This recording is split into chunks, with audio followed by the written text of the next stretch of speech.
এই সেই বকুলতলা, রমনা পার্কের বকুলতলায়, যেখানে বসার জায়গা, সুন্দর একটা মনোরম পরিবেশ, খুব সুন্দর লাগছে। দেখছো, এদিক তাকাও, বাহ,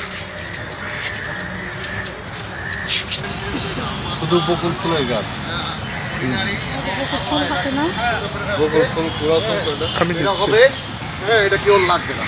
আপনি দেখেন নাই অসুস্থতার কোথায়? সময় তার চেহারা দেখে আম্মা হাতে না বকুল ফুল।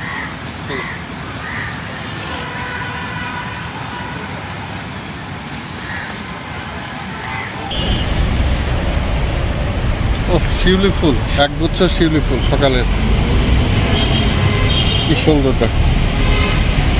সকলকে শিউলি ফুলের শুভেচ্ছা দিয়েই আজকে ভ্রমণ থেকে বিদায় নিচ্ছি।